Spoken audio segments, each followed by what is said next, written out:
Hey guys, Jack here. Today I'm going to show you an updated video of my build. It's completely changed from the last video when it came to gear and some passive skills, so I wanted to show you what I'm running with. Highest tier I'm running right now is only tier 10. I'm running between 7 to 10. I'm just trying to get a few more of my levels for more passive points, but as of right now this build flies through ends. And even with my previous build on my last video, I pretty much skipped 1 to 4 and started on 5. I need to let you know that this build won't work if you don't have enough cold damage or freeze buildup. This build is inspired and mixed from two different builds I currently use. One is Liggles Build for his Mercenary and the other is Fubgun's build for his Ranger. Now the purpose of this build is to create a chaining effect with the two heralds we are using, Ice and Lightning, by switching their main elemental damage, which I will show you. This build also has no elemental resistance at all. I sacrificed 1 to 2k DPS also to get 50% more HP. The reason why I did this is because even when I had decent resistance to the element, I was still dying off some stupid shit. So I'm just salty and I was just gaslighting myself and I'm lying to myself, telling myself that this is a better way and I'm faking it till I make it. Now let's look at the gear. Obviously this build won't work without the Pillar of the Cage God, which I equipped with a Soul Core for more elemental damage. Now for the gloves, I'm using the Hand of Wisdom in action for that big DPS boost. Now for my belt, I'm still using the Meganord's Girdle because I can't find any better ones. And I don't even know if I'm ever going to get Ingenuity or Headhunter. This build gives the most points to strength. Now for the boots, I look for movement speed, armor, and I also look for extra strength and a little bit of rarity found. Now for my rings, I was mainly looking for adds cold and lightning damage to attacks with all attribute perks. I picked these two rings up here for less than 10 exalts on the trading site. And this one also came with 30% increased cold damage. So that's when I knew I can switch out Call the Brotherhood ring and I can start building this build that I have now. Now for the chest, I'm using this more Invictus Grand for more rarity, more spirit, and then I just socketed it with more maximum life. Now for my helm, this is what I'm talking about. I'm using Veil of the Night. It gives me 50% increased maximum life. So now I'm close to 6k on my HP, but it comes with a sacrifice because I have no elemental resistance, which I don't care at this point because if I'm gonna die, I'm gonna die, you know? But I'll probably switch later on once I hit tier 13 to 15, but right now I'm currently just farming 7 to 10, so it's fine for me.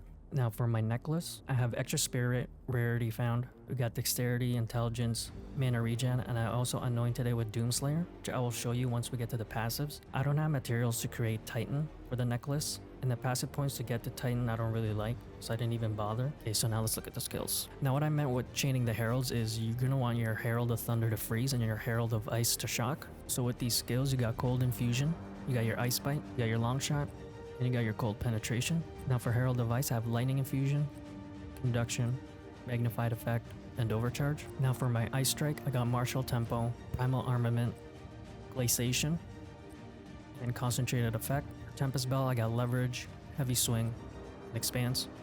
For Overwhelming Presence, I got Cannibalism. For Combat Frenzy, I got Vitality and Clarity. And for Charge Staff, I got Persistence, Perpetual Charge, and Cold Exposure. Now let's look at my passive skills. Now for the Ascendancy skill, I pretty much picked all the right side, and once I get more, I'm going to build my way up to the left here. So from level 1 to 52 or 53, I think I was following Liggles' passive tree, which will get me all the way up to around here. But then I would refund some, and I would chase it all the way up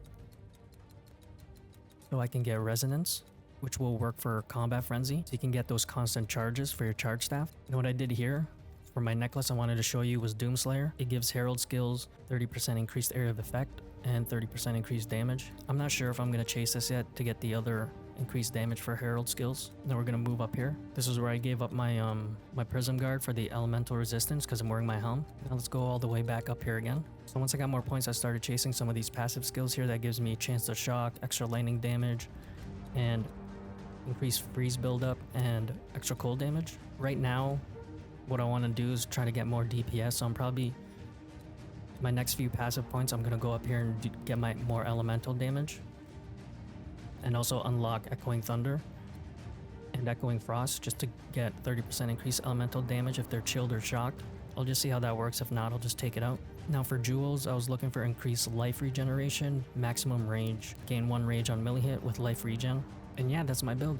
Hopefully you guys enjoyed this video, and I'll see you guys on the next one.